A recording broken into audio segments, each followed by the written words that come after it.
melanggar. Kau ndak ini rambu-rambu. Kuliah ji pak. Kenapa pale kau melanggar? Ndak kuliah ki. Kenapa ndak nuliah kak? Kak bapak sembunyi di tikungan. Mana surat-suratmu? Lengkap. Pentil lengkap. Semua lengkap. Kutilang kau. Ngapa nak ditilang aku? Nah, kau pembohong. Kenapa bapak bilang saya pembohong? Itu motormu Honda, jaketmu Yamaha. Kujakkal aku.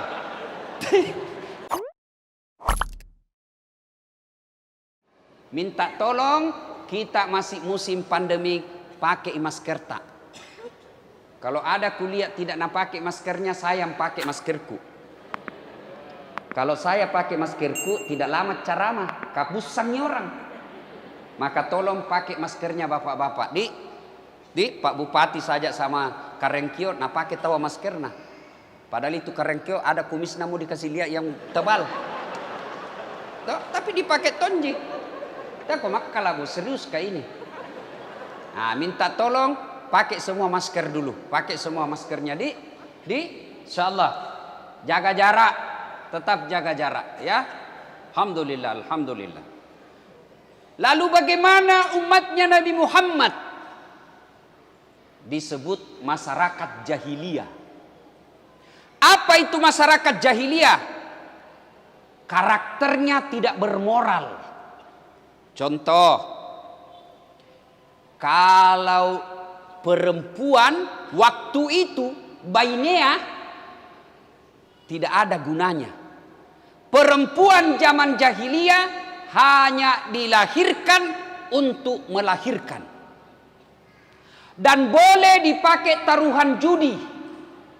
Misalnya, cantik sekali tetangga, istri tak jelek. Tapi ini tetangga diajak botoro. Taruhan kina, punna kubeta ko, ku pakai istrimu 2 malam, pakai istriku 2 malam. Itulah nasibnya perempuan zaman jahiliyah. Sehingga di zaman jahiliyah perempuan dianggap aib.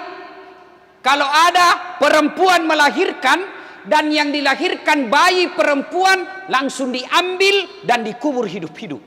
Sehingga Umar bin Khattab pernah waktu masih jahiliyah dia ambil anaknya yang masih orok, masih merah, dia ambil dari istrinya, dia kubur hidup-hidup anak perempuannya.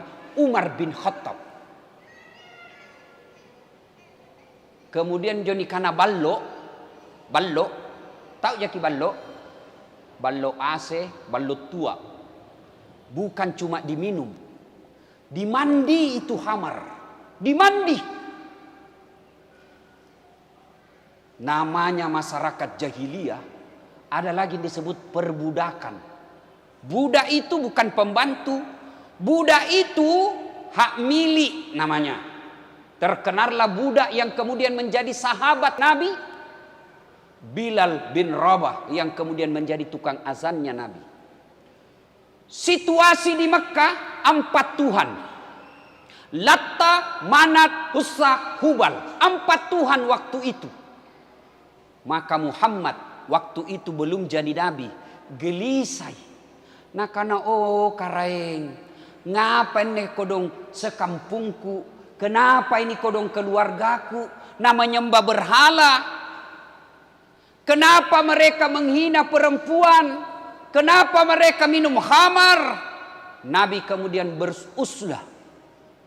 Meninggalkan kota, pergi menyendiri. Naiklah beliau ke Gua Hira. Kemudian di Gua Hira beliau kemudian berkhalwat. Menyendiri. Pada bulan itu bulan Ramadan. Tapi belum ada perintah puasa. Tapi sudah bulan Ramadan. Pada malam ke-17. Malam pertama waktu Nabi 3 malam berturut-turut berkhalwat. Malam pertama belum ada sesuatu. Malam kedua tidak ada kejadian istimewa. Kemudian di malam ketiga datanglah Jibril. Malaikat penyampai wahyu. Menghadap kepada Nabi. Hadir di dalam Gua Hira. Napelu inabita. Apa bahasa Makassarnya napelu? Napelu nih. Dia peluk keras. Baru Jibril berkata, Muhammad, Iqra. Baca kau Muhammad. Nah karena Nabi Muhammad SAW tena kuasa membaca. Tidak ku tahu membaca. Ditambah dipeluk lagi dikasih keras.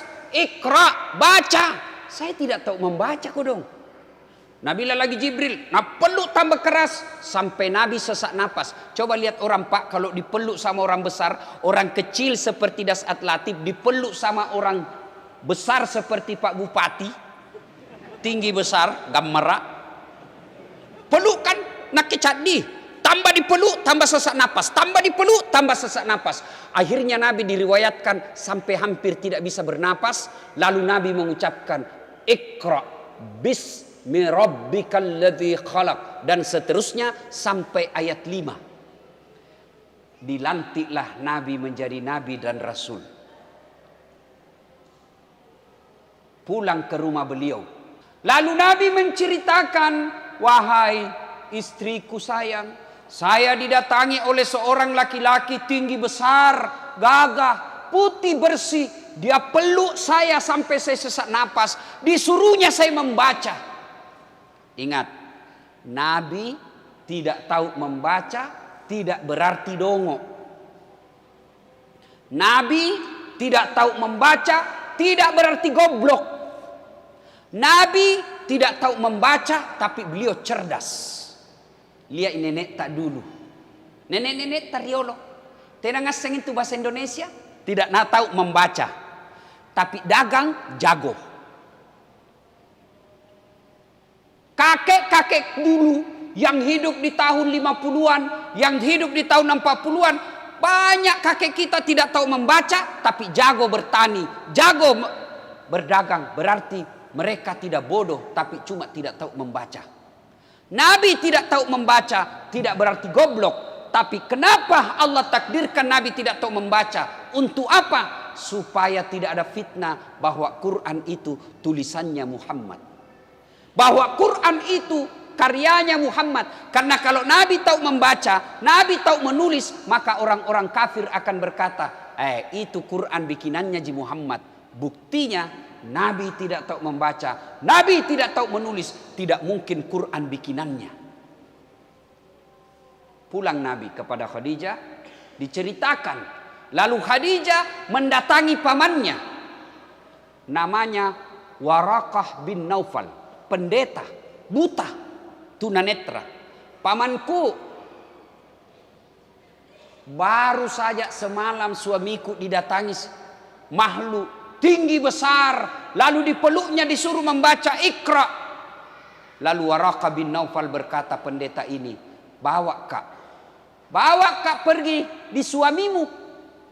Sampailah pendeta kepada Nabi dan beliau berkata, ya Muhammad, sesungguhnya yang mendatangi ibu tadi malam adalah makhluk yang sama, malaikat yang sama mendatangi Isa alaihi salam.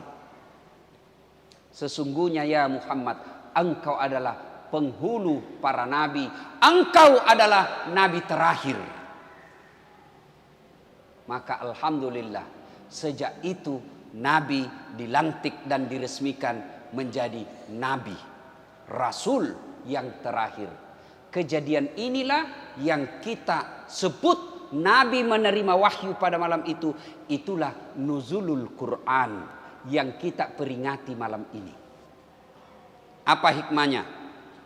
1. Ayat pertama Allah turunkan bukan perintah puasa. Ayat pertama Allah turunkan bukan perintah solat. Ayat pertama Allah turunkan bukan perintah haji. Tapi apa? Iqra, baca. Berarti ayat ini sangat mengharuskan kepada masyarakat kita, terutamanya yang hadir di tempat ini. Katengasen to malam biriku. Belajar ki. Tokoh masyarakat Goa, tokoh suku Makassar yang terkenal, bukan karena dia gagah, bukan karena dia bangsawan, tapi karena dia punya ilmu. Dan itulah Syekh Yusuf yang kita kenal seluruh dunia di Cape Town, Afrika Selatan. Bukan karena dia gambar, bukan juga karena dia Karaeng Lompoa, tapi karena dia ilmunya. Maka adik-adikku sekalian, warga masyarakat Goa, yuk belajar Ki Bos, belajar.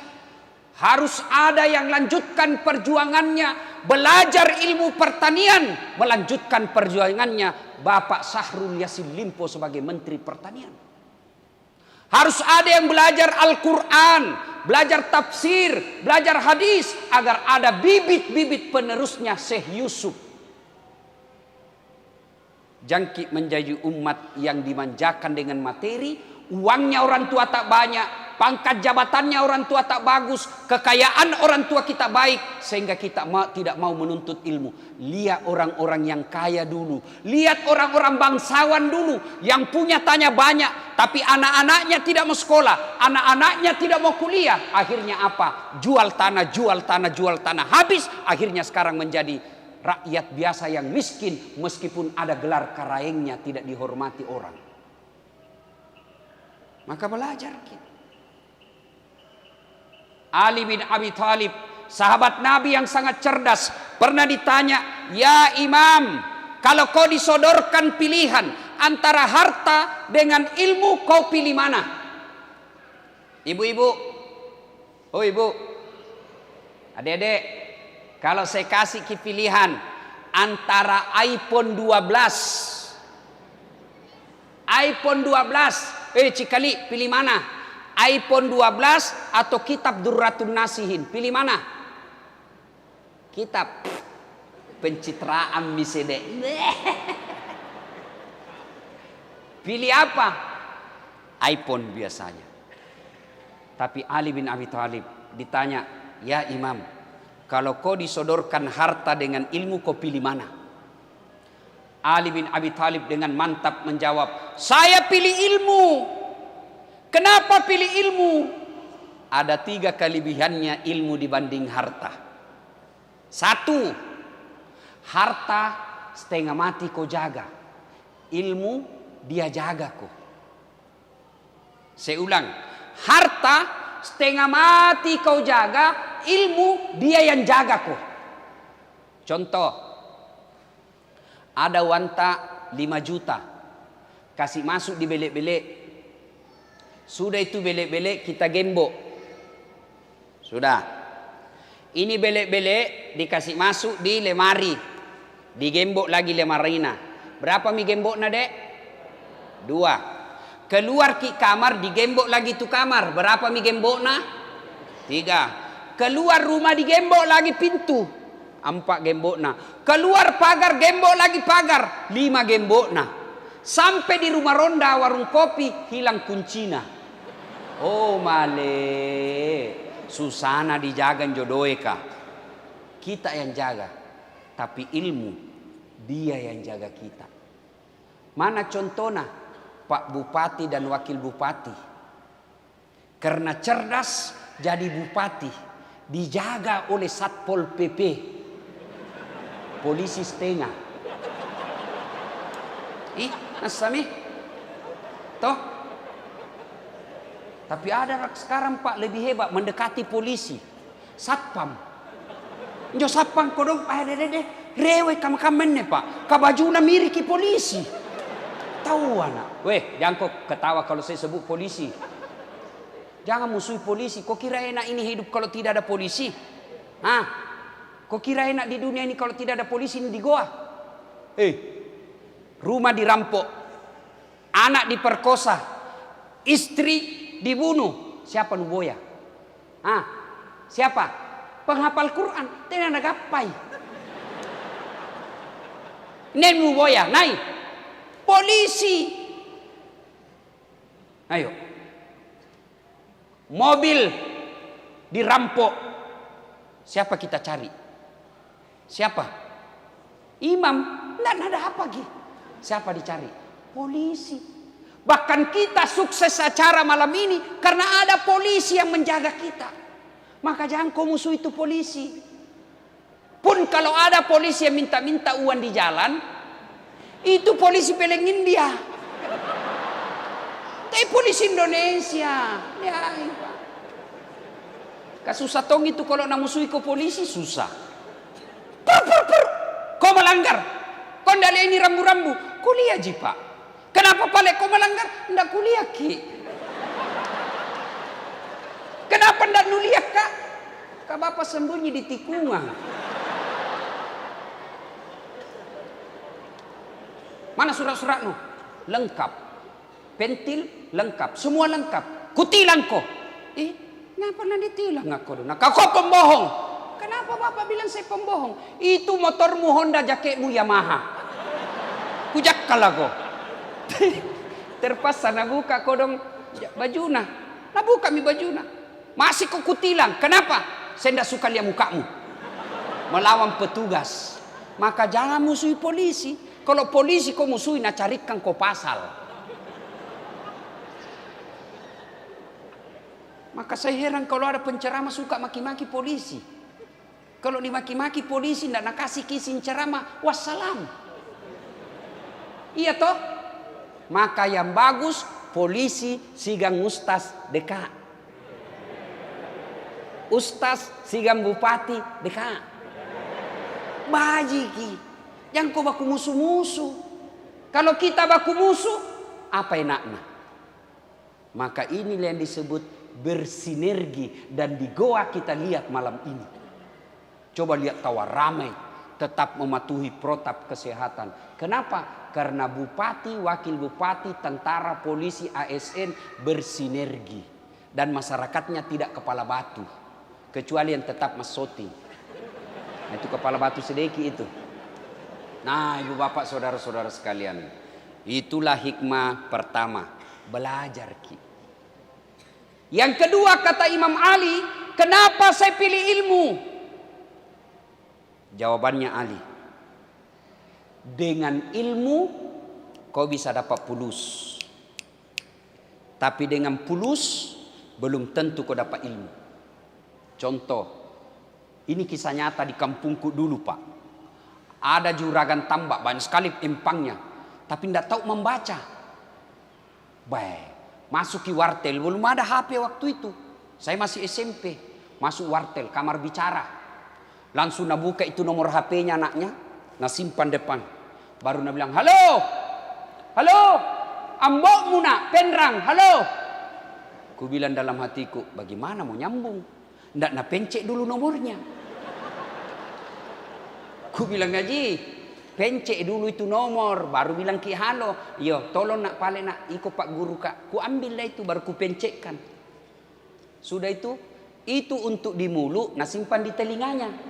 Yang di telinga, nak simpan di mulutnya. Maram misedek, halo, halo, ambokmu, halo. Ku bilang gaji, tak balik i. Nah bilang lagi, loha. Oh male. Iya minne ni kana beleng-beleng. Ini mi kana dongo. Niat doe na tapi tena sikolana beleng-beleng. Katte ngaseng manna jai doe nu tapi tena sikolanu napa tolo-tolo ko orang. Biar banyak pangkatmu. Katte karaeng, katte bangsawan, jai doe nu tapi tena ilmu napa tolo-tolo ko orang. Maka belajar. Maka saudaraku, biarkan bapakmu miskin. Terima bapakmu miskin, tapi sekolah kalian. Jangan kau bilang bapakku miskin, tidak bisa ke sekolah. Allah maha kaya bos. Bapakku begitu wasiatnya almarhum. Mas sekolah kau nak, ajakmu peturenu. Ambokmu kasiasi, tapi pungalatala masogi nada malabo. Kaya dan pemurah itu Allah. Jangan kau putus asa. Sekolah kau. Kalau bapak ibu kasih sekolah anak. Insya Allah anak tak nanti angkat derajat tak. Kate petani tapi anak tak menjadi anggota dewan yang hebat. Anak tak menjadi kepala dinas yang cerdas. Anak harta menjadi insinyur yang bermartabat, maka dialah ini anaknya yang angkat derajatnya bapaknya, yang tadinya dihina oleh sekampungnya, yang tadinya dilecehkan oleh sepupunya. Sekalinya anaknya menjadi anggota DPR, anaknya menjadi bupati, anaknya menjadi kontraktor hebat, langsung jadi YKT keren. Coba, karena ilmu, maka belajar.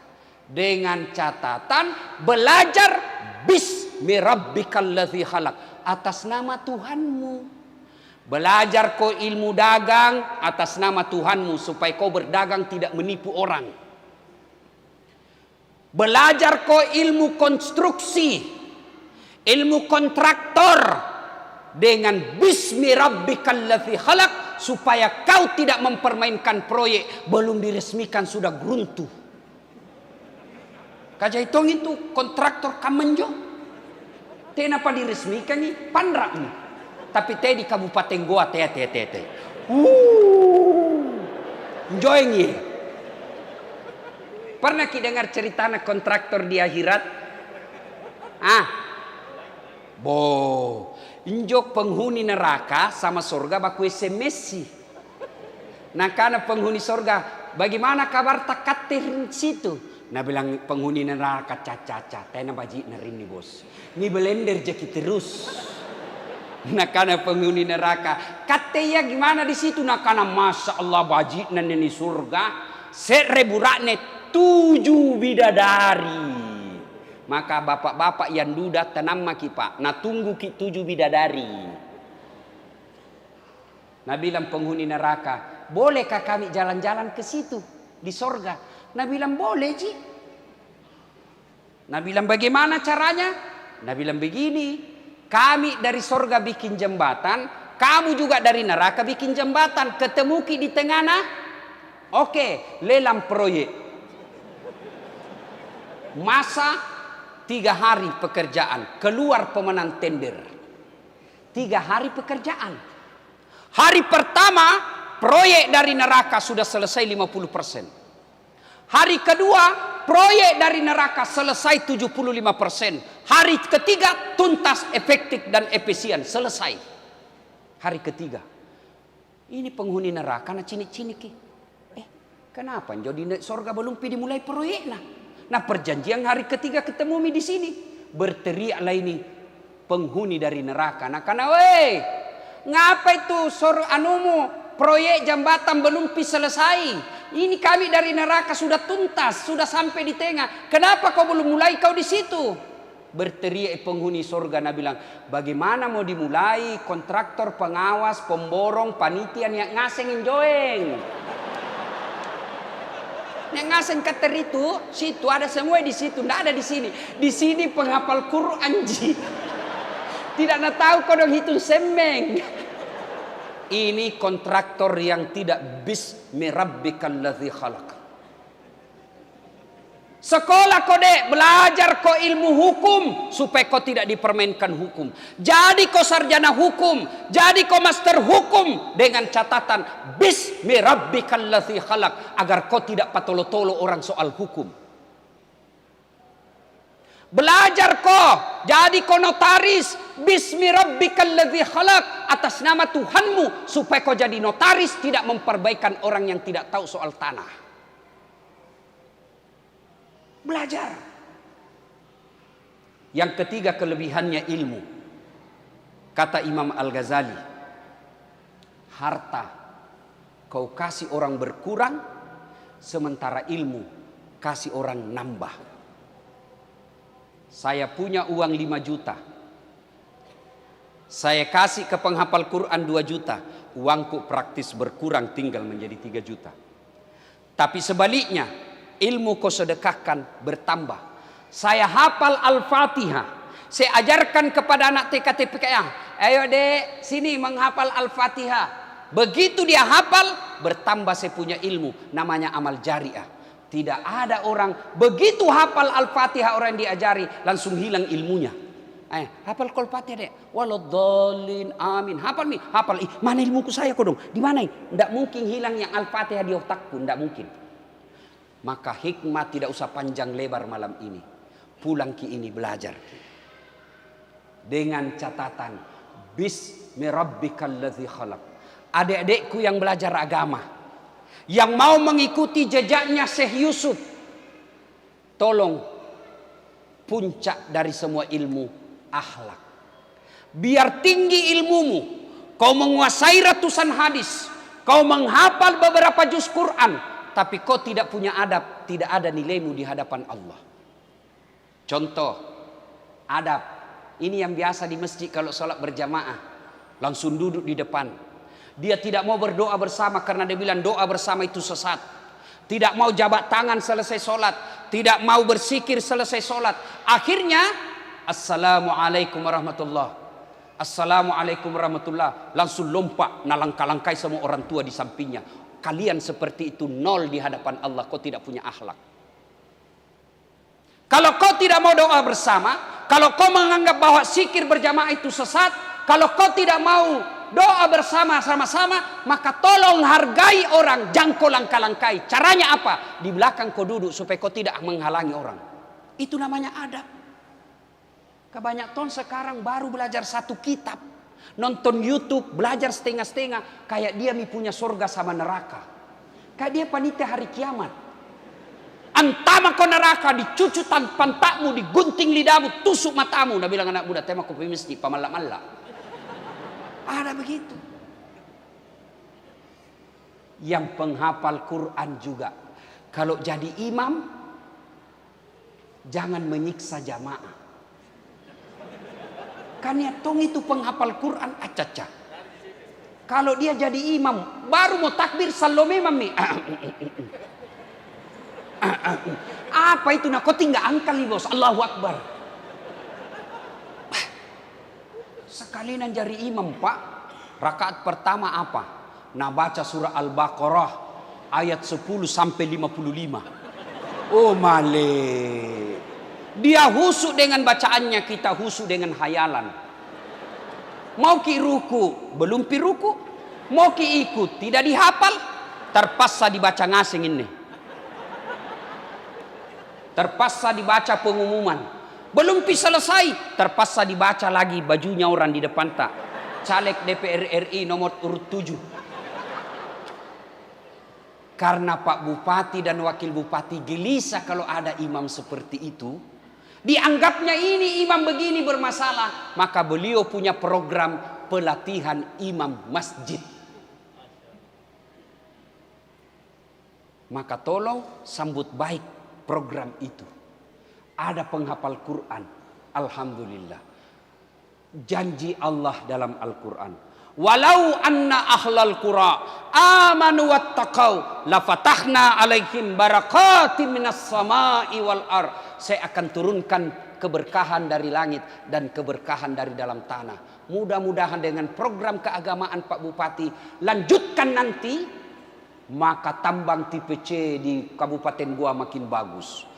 Padi makin subur, kebun makin bagus, laut makin menghasilkan, masyarakatnya makin makmur. Itu kalau Bapak Ibu menjadikan Quran sebagai pedoman.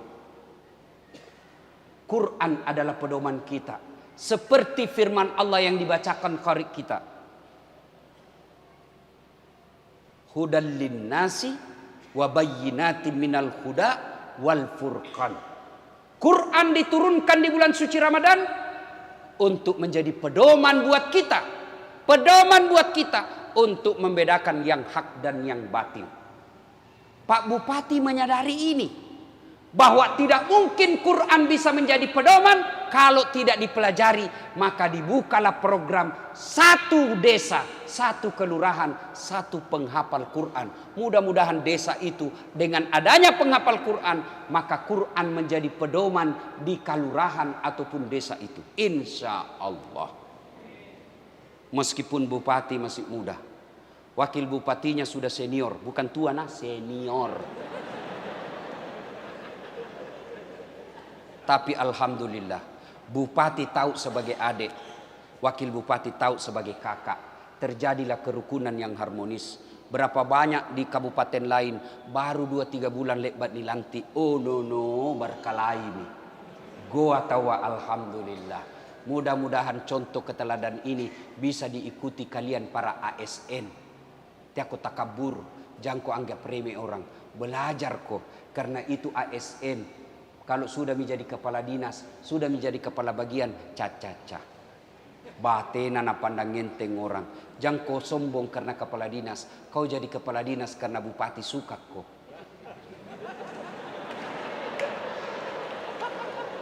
Mana na suka kok Pak Bupati kalau istrinya bupati ndak na suka kok ndak jalan urusannya. Maka tiako borro. Mudah-mudahan ada manfaat. Saya masih mau lama-lama, tapi waktu yang membatasi kita. Terima kasih undangannya Pak Bupati. Mohon